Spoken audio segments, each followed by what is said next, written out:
Hi, everybody. Thanks so much for joining me. I'm Hillary Raimo, your host right here on Achieve Radio.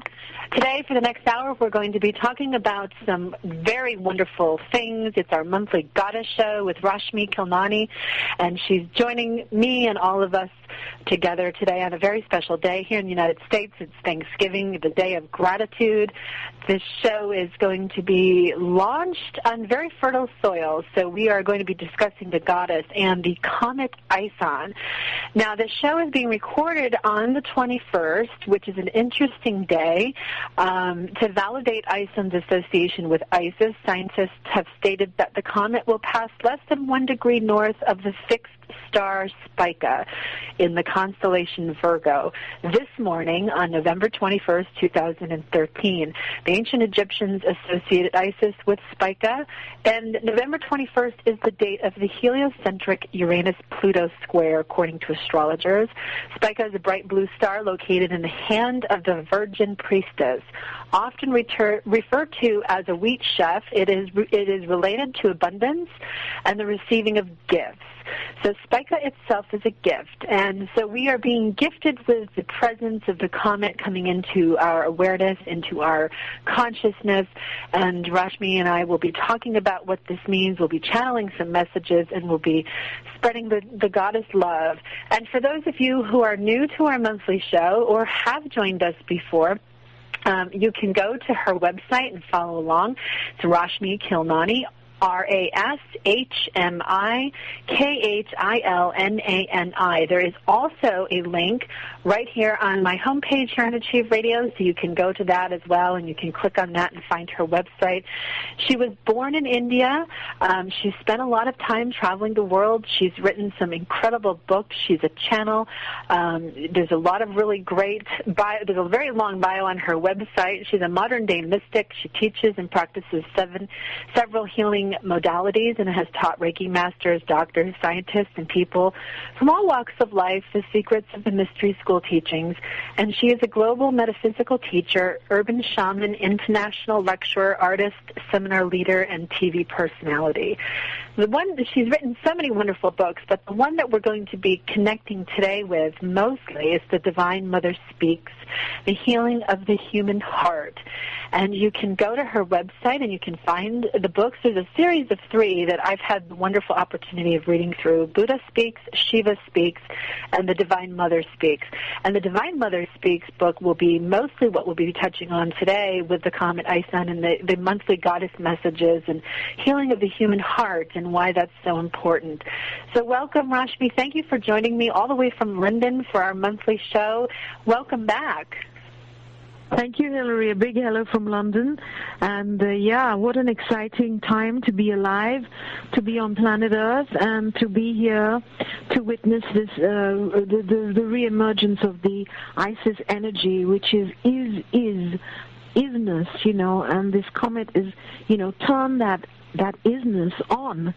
And that is the message I'm getting. I've actually asked the goddess Isis and Hator, that are pretty synonymous, they all are eventually, to channel through me any feelings and messages and through our dialogue, and so therefore through you as well, Hillary, that are relevant on our journeys now and for the collective and all our wonderful listeners. A big, big hello.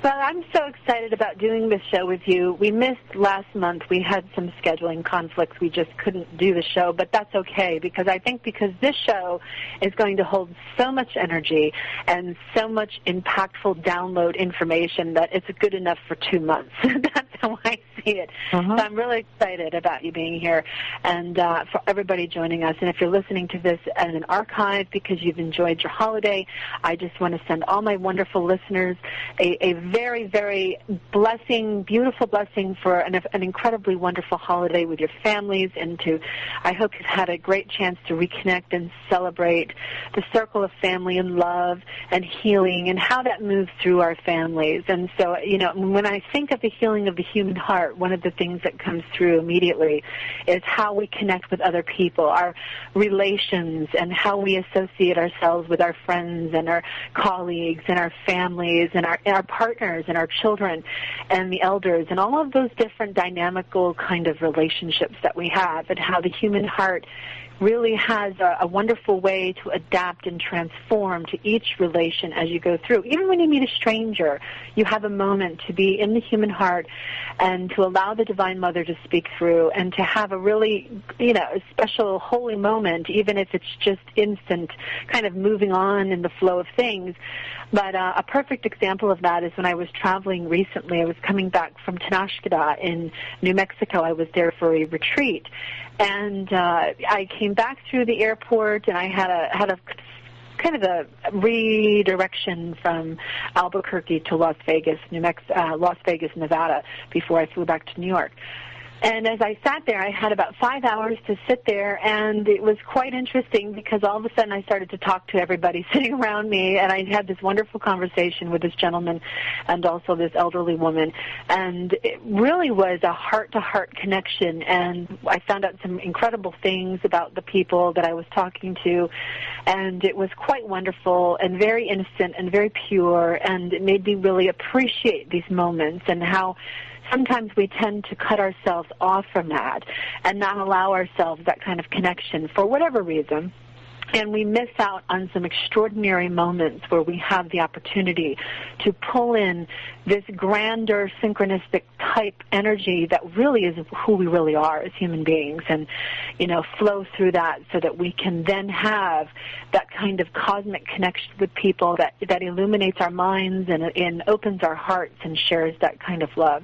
So I wanted to share that with you guys, and I think that's where that's where it's coming through me right now, is that message of taking the time to really appreciate that kind of authentic conversation that happens with our families on holidays. I know a lot of people tend to talk about how much drama and how much, things that come up, and being around your biological family can be testing because there's things that you necessarily haven't healed, and that's all wonderful, but, really moving into that space of just being open to what happens without bringing all the baggage with you feels very important, and I think that's really what one of the main lessons the Goddess has taught me, is to move into that space authentically and to stand very centered in that space and to have healthy boundaries and to know what comes in and how it affects your fields, and to be okay with telling people that you're not, in a space to be able to connect at the moment, maybe some other time, or if you are in that space to connect, to enter into that space as a holy space and be almost like a child curiosity type like stance where you can hold that innocent mind and really allow whatever magic is supposed to be there to be there. So it's a fine balance, and I'm curious how you handle that, Rashmi. When you do so much energy work, and you're working out there in very big ways with very big energies, and when you have people come into your space, or you're not quite in that space to be in that, how do you deal with the difference of that, and how does the Goddess say we should handle that? I think I'd like to start there. Right. Well, that's a wonderful question, actually, because the last few weeks I've really been going into this, the wounded healer, the wound of the collective wound, the individual, this lifetime wound, lifetimes of wound. And I asked very much, in the Mayan cosmology, I'm cosmic wind, which means I bring the presence of Source with my presence, and I endure in order to communicate.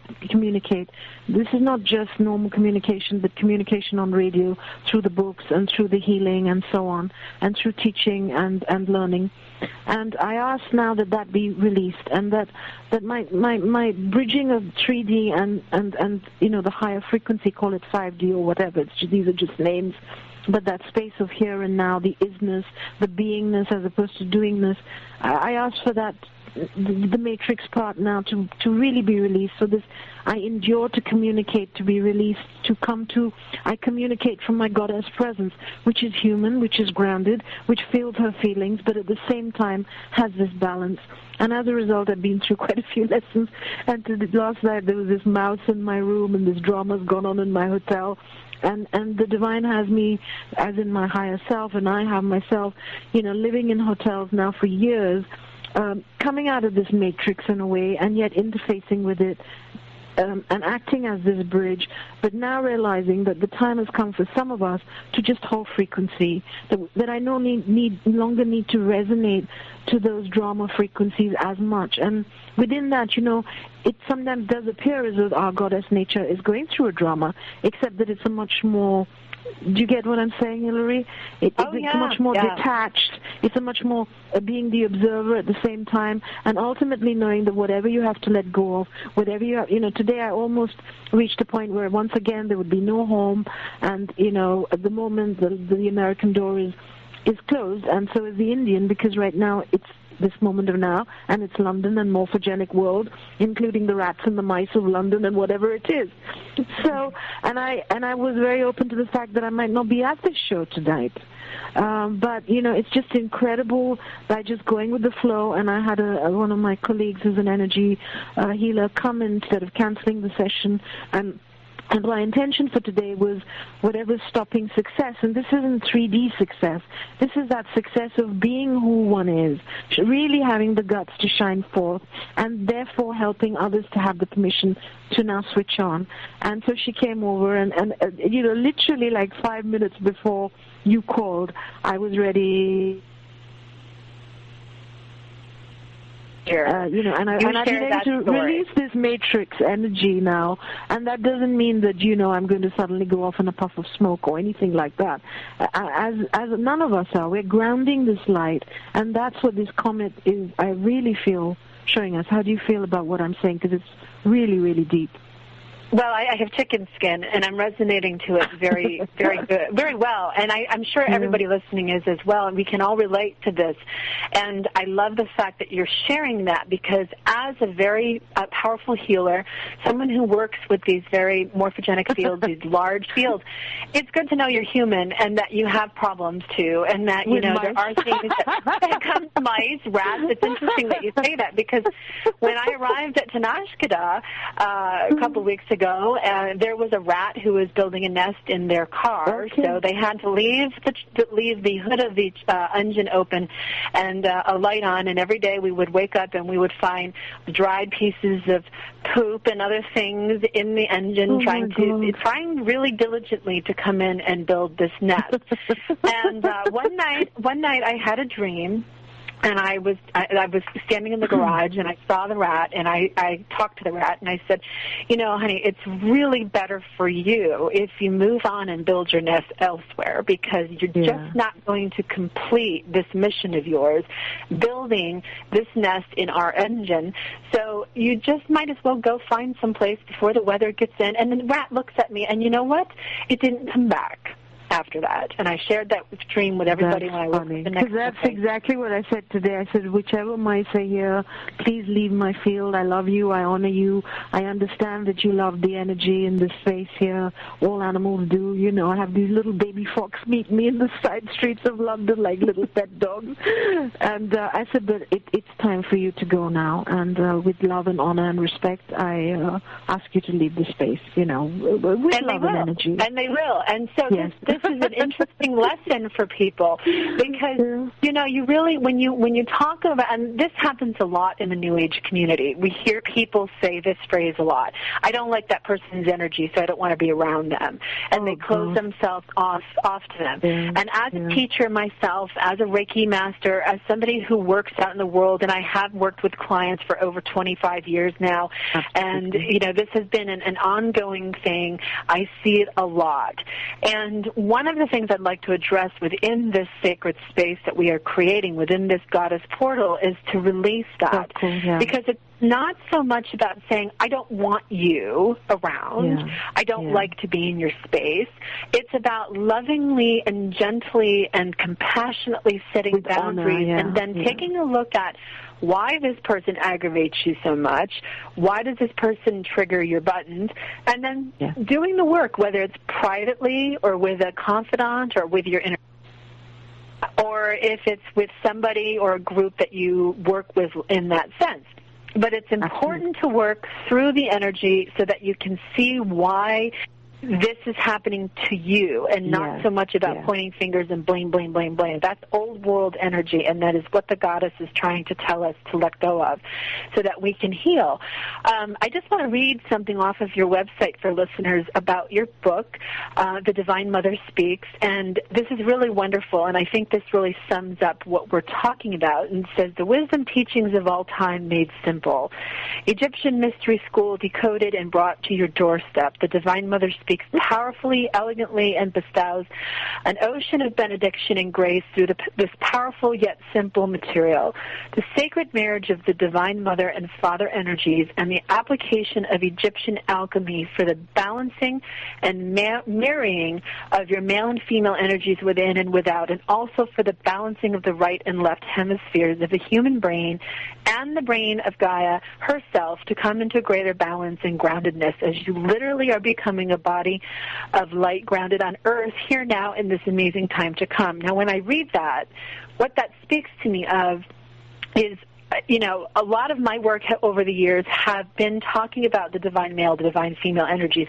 You and I word the material differently. It comes through differently, but it's really saying very similar things. It's all the same energy, Yeah, and the hemispheres of the brain, I see it as bridging, eventually humans will evolve to not have this gigantic section down their brain. I see that merging into one.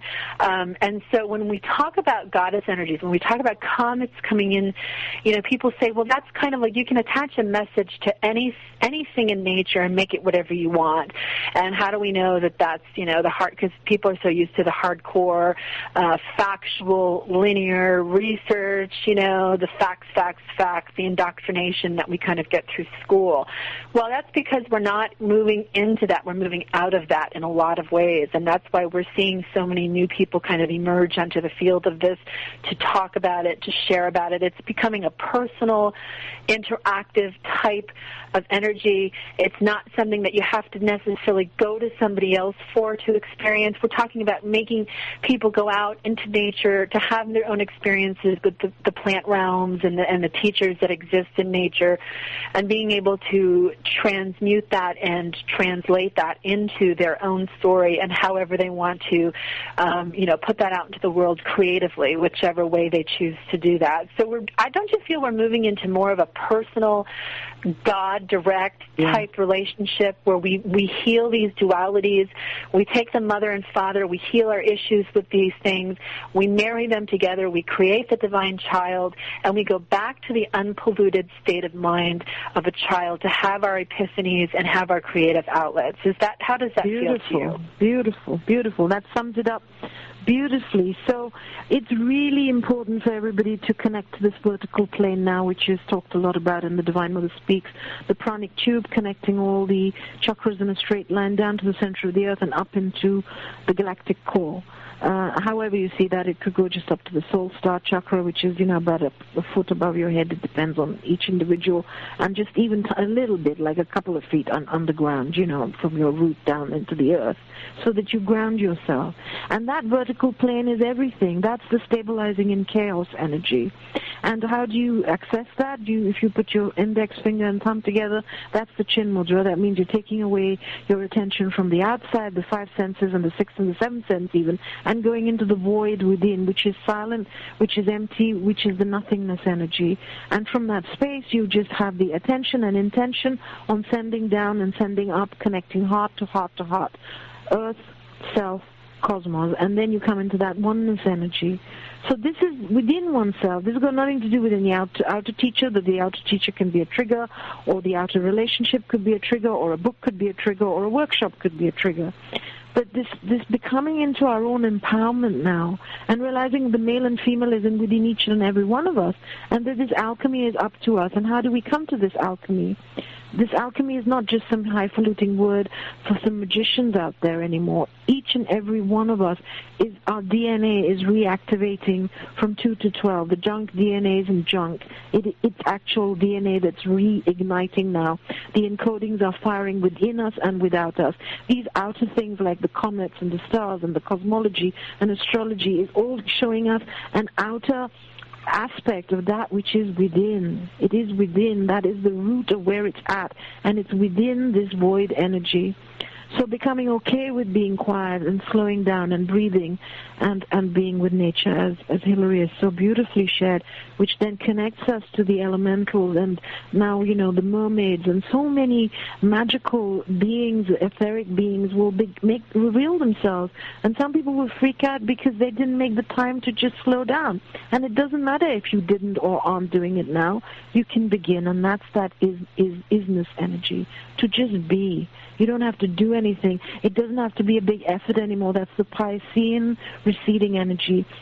This is the time of the Goddess Hator. It is a time of fertility. It is a time of celebration. It is a time of creating, just like a child, as Hillary stated just now, marrying the wounded child within to that divine child that creates just for the fun of it. And do you feel that is actually coming forth in people walking the streets of America right now? Do you feel a certain shift happening, Hillary? Well, in America, we have a very unusual energy here. And I think you can agree if you've ever you visited here, so you can certainly attest to that. When you walk around America, it feels very young. I mean, when I've traveled to Europe and I've gone to London or Cairo, you walk through those cities and you just feel the ancient energy. You can feel the roots of these places, deep. When you're in America, the roots are a little bit conflicted. People, Americans, and I'm going to go on a slight rant here, but it's relevant to what we're talking about. People in America, Americans, don't really have an attachment to the land that we live on, unless, of course, you do. Mm-hmm. Some do, and I'm not saying all do. I'm just saying in general. We think about our heritage back to being Italian or Irish or German or Mexican or whatever. When we say, well, I'm an American, well, what does that mean? It usually means you came from someplace else and you were transplanted over here and your family and you have been growing here for generations, however many you've been here. But you don't have a distinct connection to the land here unless, of course, you have Native American blood in you or you've gone through that kind of connection where you've gone back to where you've researched it or you've meditated on it or whatever. America right now is going through a process of change to the level of little microscopic to big macroscopic. And we're watching it reflect out into us. And as we wake up from being the asleep walking consumers that we are, and that ability gives the rest of the world to make a lot of money.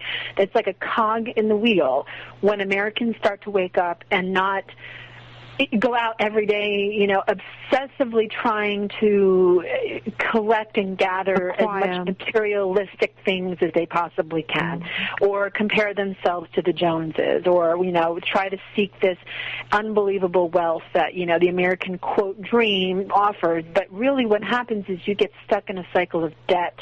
You get stuck in a cycle of superficial consumerism. You get stuck in this really just system that absolutely really does not offer that to you unless you get into the lucky crowd. And the lucky crowd, I call them the lucky crowd because really it does take an element of luck for people to win the lottery here or go into an industry and become extremely successful. It's usually about who you know, what your connections are, and how that type of networking and even religious beliefs really move you through certain circles. So America, what I see for America, and I've written some of this up the last few months, is a vision for America, is seeing us go back into who we are as men and women and in whatever age we are, and seeing where our connection to the land is and making that connection back to the land for the very reason of kind of landing, putting our feet down onto the ground, becoming grounded, and realizing that we have not only an obligation but an accountability to be respectful of our resources here, to not consume so much, to not be seeking so much outside of ourselves. We don't really have a soul here in America except when it comes to people who say that are beginning. Yeah, because they say people will, oh, your American goddess is the goddess of liberty, or, somebody that came over with the founding fathers. Well, that's not necessarily true, because they weren't here doing ritual on the land. They weren't here doing ceremony on the land in the name of liberty, or other goddesses that came from Europe. The Americans that were here, the Native Americans, the indigenous people that were here doing ceremony and ritual and empowering the land, were following a nature-oriented religion.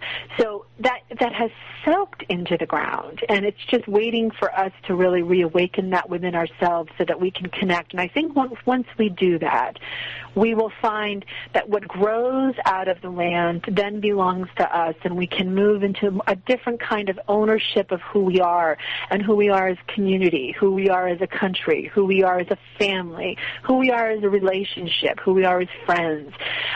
All the relations who we that are I touched is also a global family. It's not just the artificial border. Right. It's like the Indian and the African and the European. We are all one, and I really feel that this is not a choice anymore. It is going to be, the energy is pushing for this within and without, and many, many people are waking up to this honoring of the land, even in America, and to the honoring of the Native Americans that existed for such a long time, way before, the current lot of people. So that's a given. So why not go with that flow, in whichever country it is. America being a great example, because it is got that challenge of being a baby country. And because it is a baby country, it's a cosmic child. It has that ability to move into the magical elements. And so my vision for it is to grow up, to heal, and then to learn how to, just like people sitting around the Thanksgiving Day table today. We have to learn to heal ourselves, our relations, our families, our communities, and it spreads out from there. So we have to start someplace. And America has such a global reach, and a lot of countries don't like us because of the way that we intrude into people's business when it's really not any of our business. And we have to learn to be respectful in that sense, and to allow and let other things grow. We're not the United States of the world. We're the United States of America, and we have to heal our soul and our spirit and move into a more of a well-rounded and balanced aspect within that. And then we go on to the community, the world community, and the world community grows up with us because they watch us and they see us setting the example to many degrees. And right now the example feels to be very irresponsible. But going back to Comet Ison, I'd just like to give listeners a little bit of a background. There is a fabulous woman who does a wonderful job with her astrology that I would like to tell all of you about, and I'm going to be giving you guys this information off of her recent newsletter. Carol Ann Chioco is an astrologer, and her website is 3moonocean.com, all one word, 3moonocean.com. She has an incredibly wonderful archived page on her website here that gives all the details and really just sums it up solid. This is all this woman does, and she does a fantastic job of reading into these energies. And she has given some Ison details, some background on the comet, which I wasn't even aware of either until I read her newsletter. The comet Ison was discovered at 5:15 a.m. on September 21st, 2012, so that was just last year. ISON stands for the International Scientific Optical Network, and the telescope that discovered ISON was part of this network. It was discovered by two people, Artem Noviknok, I hope I'm saying that right, and Vitaly Nevsky of Russia. Russia was a location of a powerful meteor strike earlier this year. So there was a lot of things going on. They found the comet. It comes from the Oort cloud, a collection of icy objects orbiting far beyond Neptune. The Oort cloud is a gigantic 2-light-year-wide freezer that contains pristine ices from the early solar system.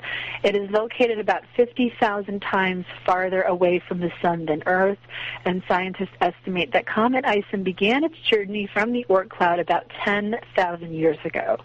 Scientists claim that the comets are dirty snowballs of dust and frozen gases like water, ammonia, methane, and carbon dioxide, and they believe that these substances are some of the building blocks that led to the formation of our whole solar system. Therefore, all comets offer a unique opportunity for scientists to study the pristine materials believed to date back to our solar origins. So now when I read this, what happens to my brain is it lights up in different areas, and I start to see connections and things. And what I feel Comet Ison really represents too is an infusion of original source memory. It carries with it water. Water holds energy. Dr. Moto certainly did a lot to show that when we attach energy or vibration or words or frequency or even our intention, it changes the crystalline structure in the water. So we have, and just like if we were to find an ancient old lake like they did in the Antarctic, Lake Vostok, they found a few years ago, and it had pristine waters that had not been subjected to the surface in almost 1 million years, I believe. It was a very, very long time, and they were so excited when they opened it and penetrated the lake because they wanted to study what kind of life forms were there and what kind of bacteria was still there, and so it was a very exciting thing. This feels the same to me. We have kind of like an incredible infusion of energetics, energy, even solid matter. It's very multidimensional, coming into our awareness, into our solar system, coming by our planets. When we talk about astrology and how planets, I believe planets have a consciousness. I believe our planet here on Earth has a consciousness, as do all the other planets in our solar system. And when it passes by different planets or different constellations, or it brings to life, it enhances something about that specific energy that we are exposed to.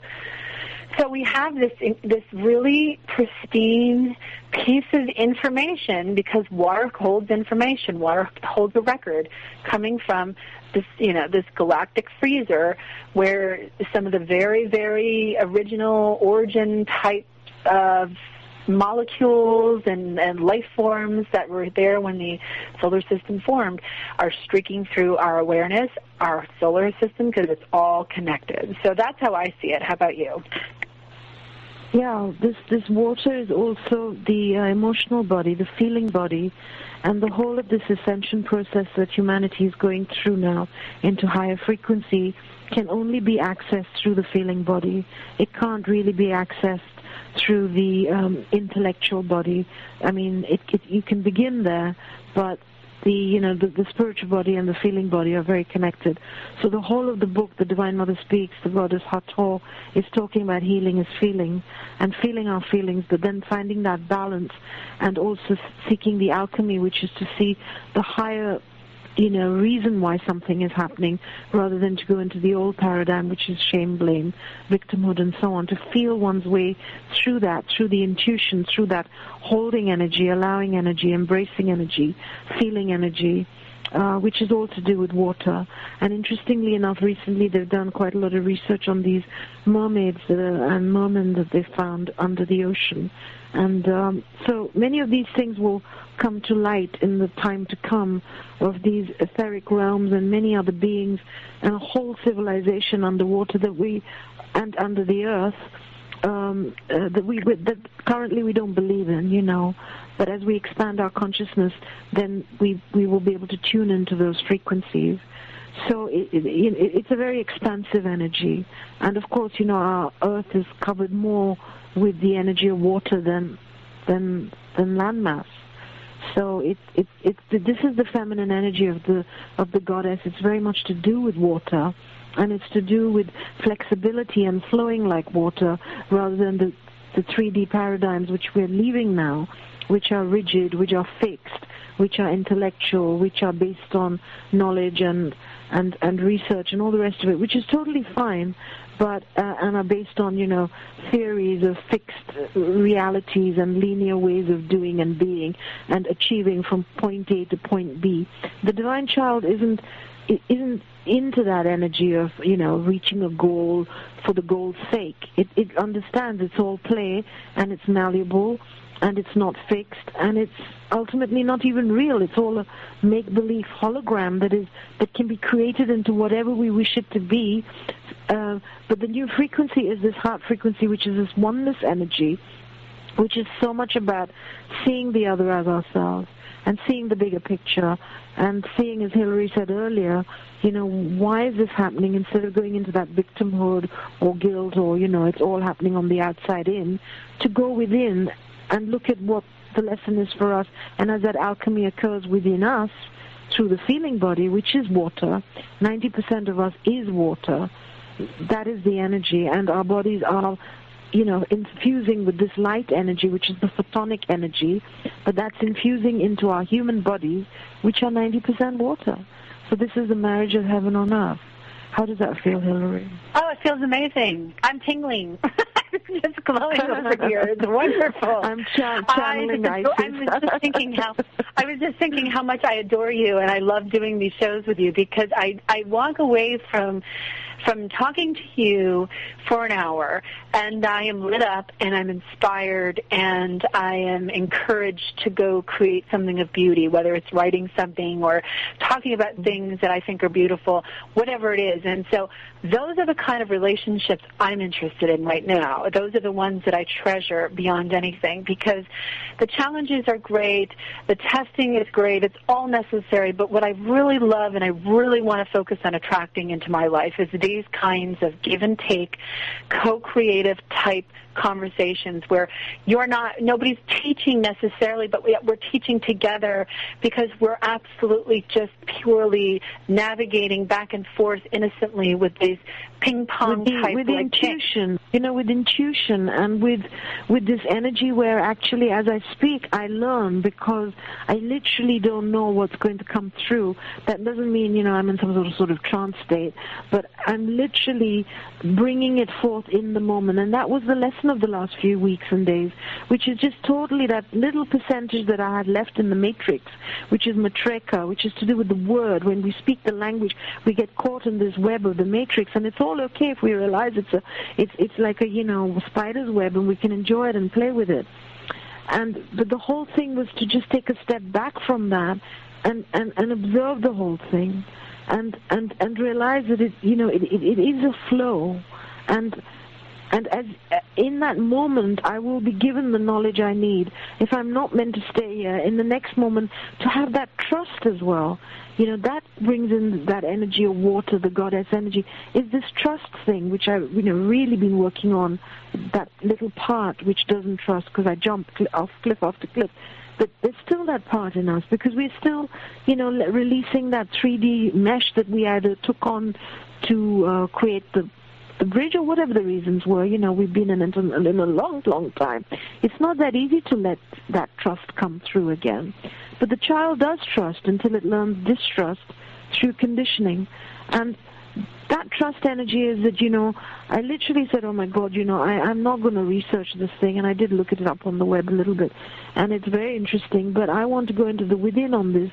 And what am I going to talk about? And then I said, well, I'll just bring in the goddess and she'll speak. So literally as she speaks, and that beauty element piece is just so wonderful, Hillary, because I think we just need to expand on that just for a second. Now we can either focus on all that's wrong in 3D and the dark night before the dawn and so on, or we can focus on what do we wish to co-create, however small, however little, and without all those previous paradigms of the goal and, I've got to achieve that and this success and, I have to be a New York best-selling author. None of those things are going to mean anything in this new paradigm. In the new paradigm, this creating, Hillary and I are doing it, it's got nothing to do with money, it's got nothing to do with power, it's got nothing to do with any of those 3D paradigms. We're playing, we're here, we're sharing, we wish to co-create, and we wish to amplify this energy for the planet. But on the other hand, if it doesn't amplify, we're okay with that too, aren't we, Hillary? That's where the magic is. I knew when I first interviewed you that I wanted to continue to speak to you, because I thought what was happening was a wonderful vortex of goddess energy that was really opening up well. And to be honest with you, this is the only way I really will work with people now.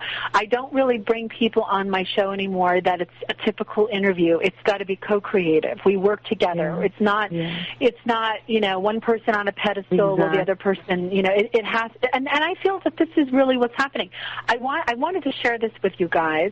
I recently found, speaking of the child, the cosmic child, going back to that state of mind of trust and imagination where those rule the realm.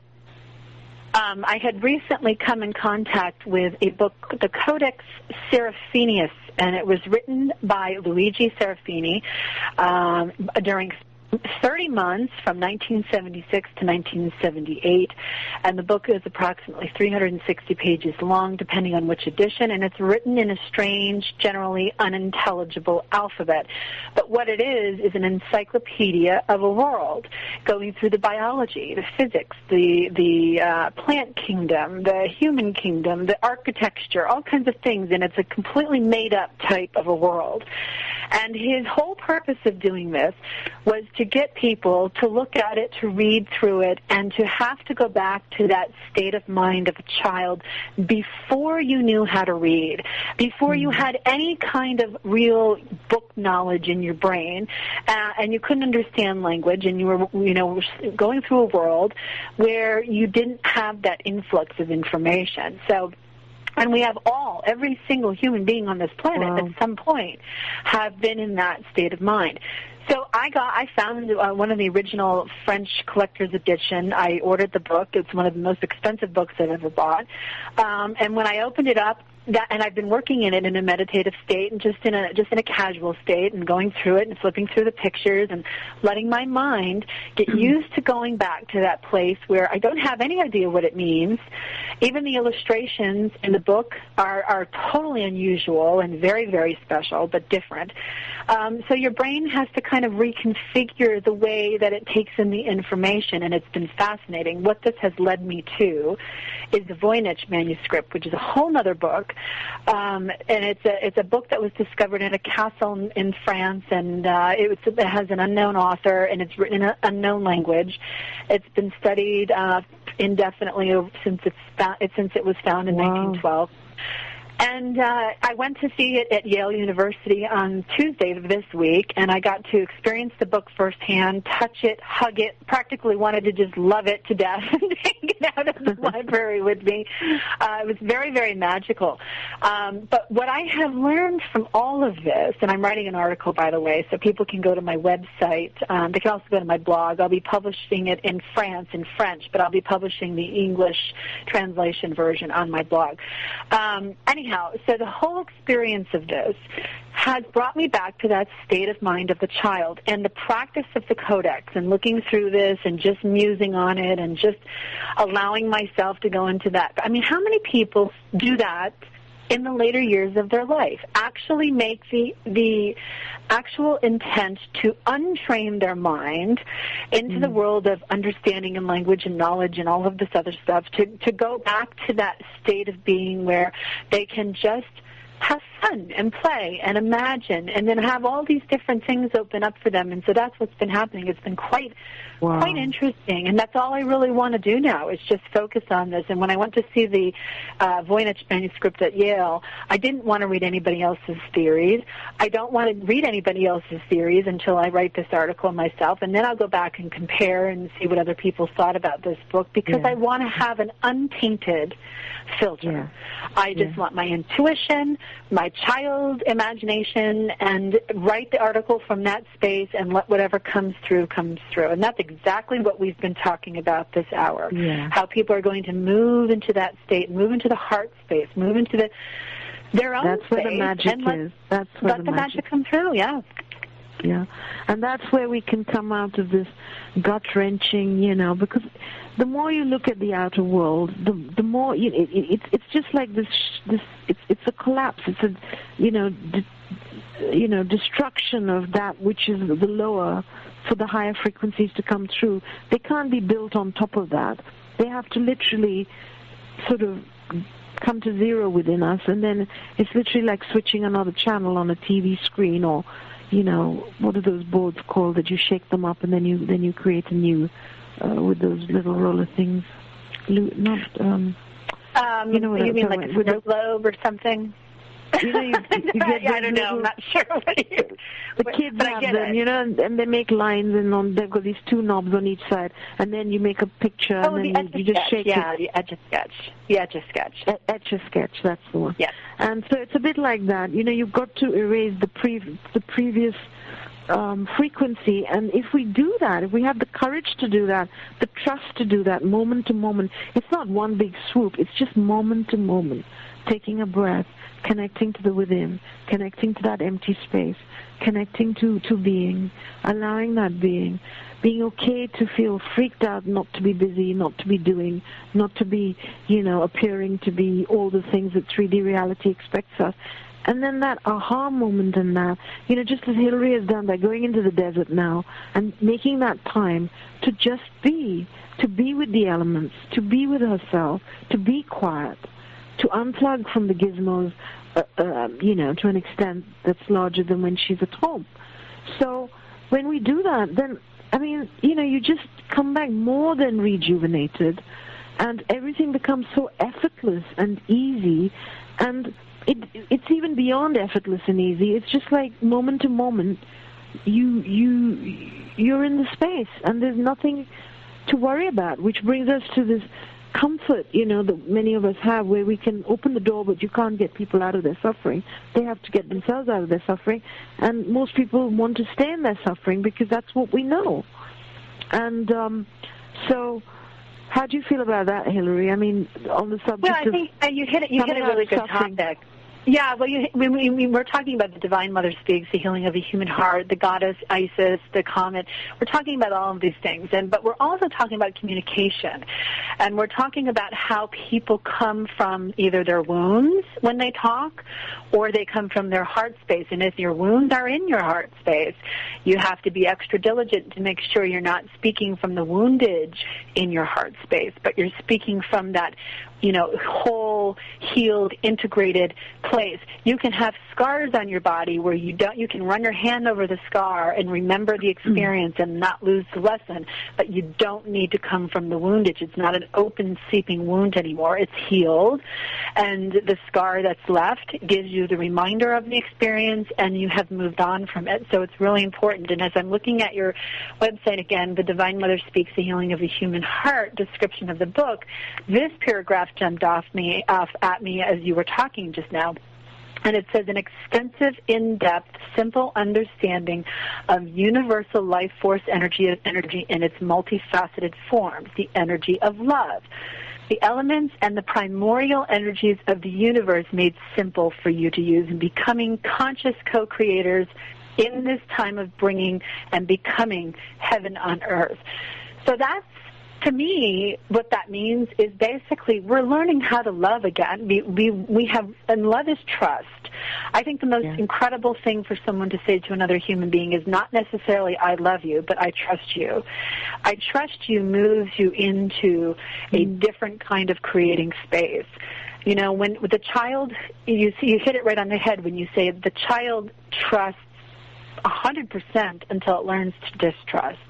So going back to that original cosmic child mind where we all come from, even if we've had an abusive childhood or we've had horrendous things happen to us in childhood, you still have a point that in your evolution that does not hold the knowing of those wounds and the pain. You can still go back a little further, and you can seek it out. And of course, if people want help with that, I do private personal sessions. If you wanted to work on that with me, you could certainly do it. And I believe you do too, don't you, Rashmi? Don't you work one-on-one with people? If they can find me in whichever country I'm in at a particular time, I never say no if it feels right and if it's heartfelt and I'm around, But I don't do Skype and all that because I prefer, physically meeting people. But that's why I've done the books. It's been a lot of energy gone into that. They're simple. They were channeled very effortlessly. They're powerful. But it's taken a whole focus of being homeless, of giving up everything I have, of just focusing. And the third one's coming out, Shiva Speaks, Conversations with Maha Avataar Babaji, which is about the destruction of the lower for the bringing in of the higher energy. If the womb is full of 3D stuff, the newborn, 5D baby or whatever higher frequency baby cannot be born. And so that's why that book is so important. The first book, The Divine Mother, is super duper easy and powerful, firing your encodings, And that's why I say if you can get the books, just read even a tiny part of it, it will do that and it will work on you forever. And all that information and wisdom is already within you. And then I would really recommend to all our listeners to spend time alone. If you're near Hillary, and beings like that are powerful healers and get themselves out of the way to let the facilitation of healing happen by you, within you, for yourself, with them as the mirror of that, or myself as a mirror of that, then by all means do that. And, even if you have to feel your wounds and speak from your wounds, that's okay, but just become the observer of where is the energy. Is this energy, or was the energy in that interaction coming from my wounded heart or from my authentic, healed part of my heart? And we don't have to be perfect. We just have to take these baby steps, and then suddenly all that baggage is gone.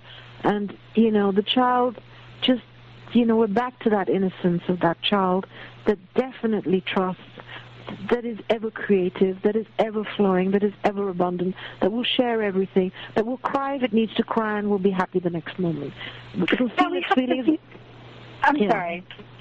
I mean, it'll feel its feelings, but it won't have a 365-day Broadway hit of those feelings. It's divine balance, divine balance, divine balance. And listening to high-frequency shows like this, that are there for free. More and more of it, 90% of what I do is all for free. And I'm praying to God it continues like that until money comes to an end and we move into a higher paradigm of flow and exchange and whatever it is. I don't even like the word exchange, but whatever. And meanwhile, many of us are waking up to that, and it is scary and it's whatever, but it's so freeing, I mean, what frequency do you get from me more than any other, Hillary? Is it the frequency of a child, or that freedom energy, or none of the above? It's I get to, when I interact with you, I feel a very strong freedom. There's a light, there is a opening, there is a channel, there is a groundedness. You are okay with being vulnerable, and you're also okay with standing in your power with who you are. Your vulnerability aids in that power, and people need to learn how to do that. They need to learn to be okay with being vulnerable, okay with being seen. You're good at that too. I noticed. I can be, yeah. I mean, I can also tell people when to back off, and it's none of your business. It's not always perfect, and you're quite cool with that, and that's why you're a strong woman, because you can show your vulnerable side, and there's such a strength in that, and there's such a gentleness in. There can be gentleness in being strong as well. And I think that, it's really where it's at. This vulnerability piece is just so powerful.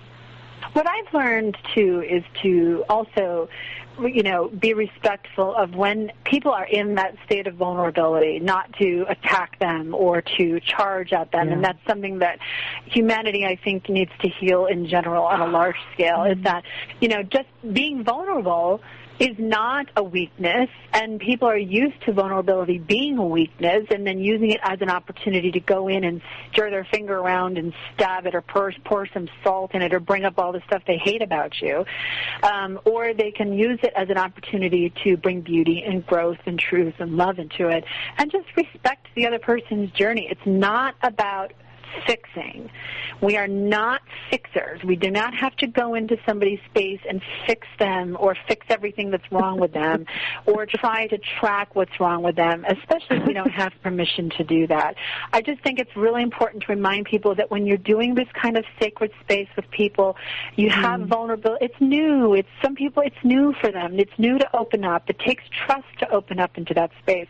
We have to treat it like a sacred cosmic egg that's fragile but yet holds a new life in it, and we have to be very respectful of that, and we cannot just stomp on it and try to make it into something that is not what it could be potentially. So, the vulnerability is a concept we're all coming into our own with. We will all learn how to do that. The vision is to see people fully comfortable in their vulnerability with other people's vulnerability as well, because that's a whole nother subject too. It's how are we in relation with somebody being vulnerable? Are we uncomfortable with it? Do we not know what to do with it? Do we take it as an opportunity to be seen as the all-great teacher and moving into it to tell them exactly what's wrong with them? That's not necessarily appropriate. And always asking permission to work in somebody's sacred space is also very important. And then to respect others when they say, no, not right now. It's not, I don't have the energy, and it's not in my cards right now to get together or to do this or to be social or to go out and, have dinner tonight. I'm sitting out under the tree. I'm meditating. I'm writing. I need to be contained in that space. It's about respecting wherever people are at. Don't you think? Yeah. Absolutely. Respect is very important. Free will is very important. Divine timing is very important. So, guys, this is such an exciting time to be on planet Earth. If you just make those little steps towards trust, towards peace, towards quiet, towards unplugging from the gizmos, towards coming out of the head and goal orientation, and to just making spaces in your being, making spaces in your emotion, being open to new possibilities. Even for people like myself, as I'm saying this is not always easy. Even within this vast spectrum within which I float on Earth, across the globe, and in the cosmos, and in this grounded way. So as Hillary said, this grounding is just so important. But even for all of us, it is hard for us to have that trust factor and to allow the unforeseeable, the unexpected, whatever may happen to happen. And so when Hillary and I create a show like this, where neither of us have a clue exactly what's going to happen, I just said, let's have a spin-off point. So we use the comet as a spin-off point. But then within that is a space created. And our intention is very important, which is the highest good and the free will of all concerned, and heaven on earth and love, and so on within free will. So that attention plus intention has created this today, which feeds us, which rejuvenates us, which alchemizes us, so we can co-create other things out there. And as you listen to these frequencies, that triggers you and gives you the choice to make those choices in your life if you wish, or to continue in suffering if you wish. But I promise you, the goddess within you is so there for you now. Just a tiny little step, and she'll take 20 steps within you. She is you. She loves you. And that's what it's at. So don't freak out. Enjoy the ride and decide what you'd like to co-create. Make an intention. So on that note, we are actually out of time. And what a beautiful note to end it on. Thank you so much.